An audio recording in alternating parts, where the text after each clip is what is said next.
politicians and the generals want everyone lockstep. They love that.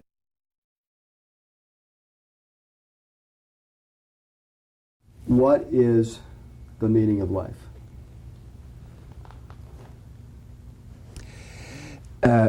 We belong to a species which has been endowed with a brain with 100 billion neurons, 100 billion or more. There's more neurological thinking equipment in our brains than in all the computers in the world for the next 50 years. In here, we don't know how to use it, so we're going to learn how to operate our brains in the future. ESP means extra sensory perception. Mm-hmm. It means you're receiving information not through the ears of the eye. Is that it? Mm-hmm. Well, you can pick up all sorts of messages, that are not sensory. Right now? Right now, yeah. But you can't read people's thoughts. Can't what? Read people's thoughts. I wouldn't want to. People can't even read their own thoughts. Yeah. I've developed several computer programs, one's called Mind Mirror, where you can actually put your thoughts on screen. And you can see exactly how you see yourself or what you think about. People don't want to know that. They don't want to know much about themselves. That's spooky, but... I think that can be changed. It just takes one generation of courageous, sassy young people to say, hey, we're going to change it. In your escape note, you wrote, in the uniform of Athens, you jailed Socrates. In the uniform of Rome, you jailed Jesus Christ. And in the livery of Nixon and Reagan, you have turned this land into a police state. Could you explain to the jury what you meant by that poem? Yes, of course. This is a trial. I was being tried for escaping from prison, which I pleaded. Well, obviously, I couldn't deny that I was not there the next day when they came to look in my cell. Yeah. I disappeared. So then my answer to this question about Socrates, I said, yeah, what happened to me at that prison on September 12th, 1970, that's the night I escaped. I see this escape as just like a recurring event. It's happened over and over again in human history.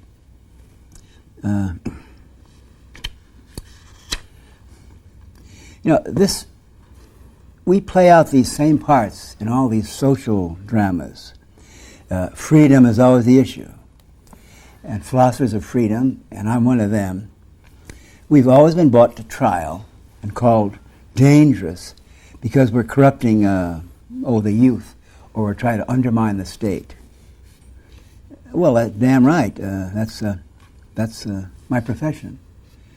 To challenge governments and to continually to promote individual human freedom. Yeah. Now, when I wrote this poem, just before I left prison, this is my escape note. When I wrote this, I felt I could have been Socrates or the people who burned at the stake.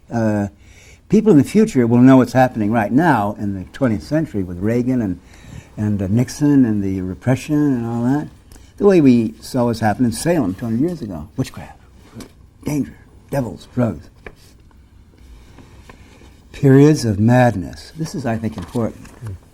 Periods of madness overcome every country at certain points in history, usually during a war or the threat of war.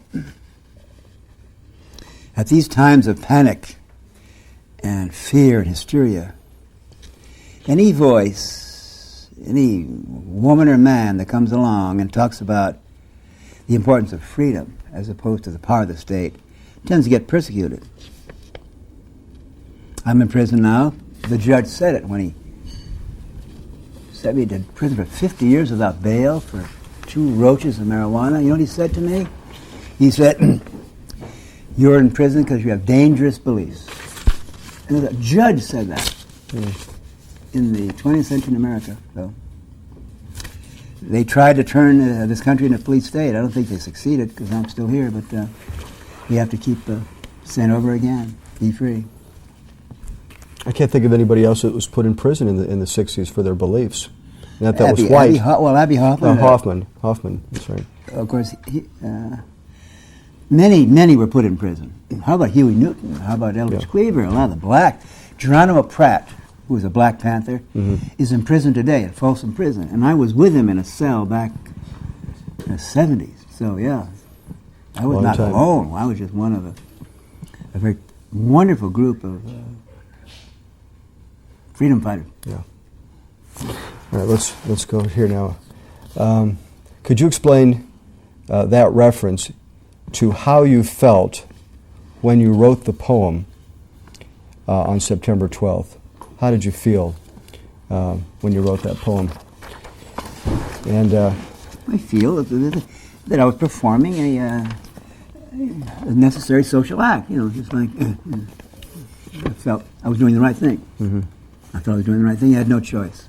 But you had courage, beyond. I guess that's called courage. Yes, I have no desire to be praised by establishment. I don't want the teacher to pat me on the head.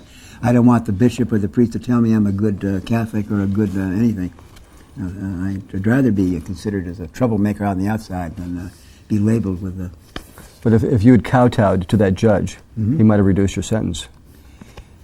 I didn't care about the sentence. I wasn't. You said everything. I broke the law regularly in the 60s, and I break the law regularly. I regularly now take illegal drugs. I prefer illegal drugs to legal drugs. When my kids got into to be teenagers, we talked it over, and yes, we didn't give it to them. They chose exactly when they wanted to do it and with whom and how to do it. We didn't give it, not as medicine. We worked out as a ceremony. It's a coming-of-age ceremony for us, and when my kids got to a certain age where they asked for it and wanted it, and they were working with other people, and I never did it myself, we had, part of growing up, the rites of passage. Mm-hmm. It's been used for 1,000 years, peyote and let me ask you this. Ceremonies like that. Your granddaughter was here just a few minutes ago. Yeah, she's still here, huh? Yeah. Would it be appropriate to smoke a joint in her presence? No. Okay, now that. No. So you do draw some lines you draw lines at certain points with drugs. You do draw lines. Well, I draw a line in everything. Mm-hmm. I'm going to draw a line in this interview in a minute. Mm-hmm. Just a joke. Yeah. The future belongs to the blacks, the browns, the young, the wild, and the free. This one here. I know. I wrote it. You don't have to tell me I wrote it. He's sitting there telling me I wrote it. No. And I'm reading it. Yeah. Right. I wanted to hear you read it. Me? Oh, I thought you went. I wanted to hear Timothy read it. Leary read it. Yeah, definitely. Want me to read this? Yeah. No, the poem. This one here. Take this one. Listen, guards. I'll take this one. Now, I apologize. This is pretty romantic, and it was pretty, flamboyant, But come on, I was a 50-year-old man, a professor escaping from prison, so I can indulge in a little pomposity, okay? Yeah.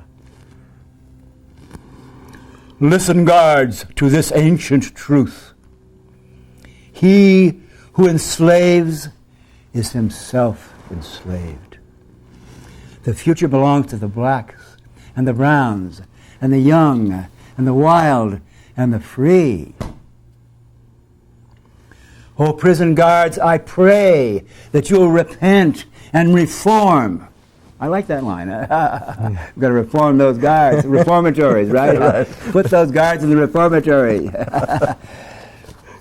Guards, open the gates of your hearts and be free. Guards, break out. Follow me to freedom, love, and laughter. That was my last words. See, I'm playing. I've done jokes for the guards. There's a little sense of humor here. But you were also hanging out with Ginsberg, so you were a poet in those days. Was it Ginsberg that made you feel more poetic with words and more expressive? For Christ's sakes, I'm Irish. I had words going before he was born. Yeah. You invented the stuff. A Celtic Irish bullshitter doesn't need a Talmudic, wonderful Jewish scholar.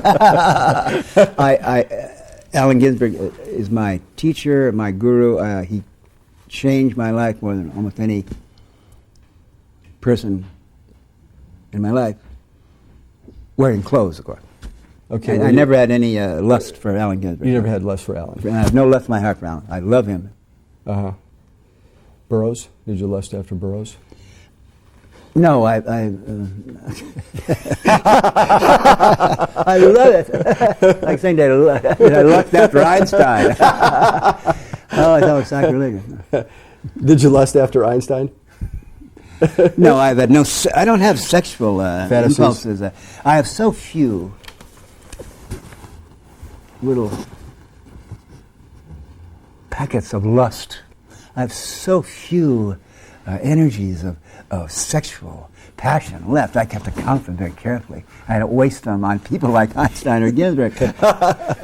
So the people tuning in to the future, to the CD-ROM of November 5th, 1995. Well, it may not be CD-ROM, yeah. But in the sense that it'll be accessible, are going to want a message to them, perhaps a warning. Yeah, clean up after you leave the archives. There's no message. There's no message you want to give to the always future? the same thing. Think for yourself. Question authority. Keep open to change. Change your mind at least once a month. Keep changing. That's the only message. Keep changing. And I can't give you that message again because I've changed it now. Keep moving on. Forget everything I say. Think for yourself. This is a poem which was taken from the Tibetan Book of the Dead, which was written originally in Sanskrit, Hindu. It's been translated in the last 50, 100 years by many English scholars, upper middle class, phony, pedantic, and they make Buddhism sound like Protestantism. Yeah. Basically, they're translating so that, and we took the words and tried to make them relevant to a psychedelic experience right now. And this was the worst mistake we ever made. We were using the poetic language, see, of the mystics. John Lennon, told me that he took his taking LSD and they read this to him. He said, "What the bullshit is that about? About naked, spotless intellect is like a transparent vacuum?" And he was right. It was just poetic babble. So he thought it was bullshit? This is bullshit. Yeah.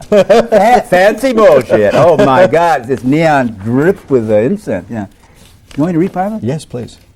I'm doing this with my tongue in my cheek, okay? Now I lay me down to sleep. I pray, Nancy Reagan, my soul to keep. And if I should die before I wake, well, I forget what happens anyway. All right, now I'll read the... O Voyager, the time has come for you to seek new levels of reality. Your ego and your name game are about to cease. You're about to be set face to face with the clear light. That's God's strobe light. Okay, that's the ultimate celestial neon beam coming right into your eyes. In this ego-free state, all things are like the void and cloudless sky. I know what that means, but...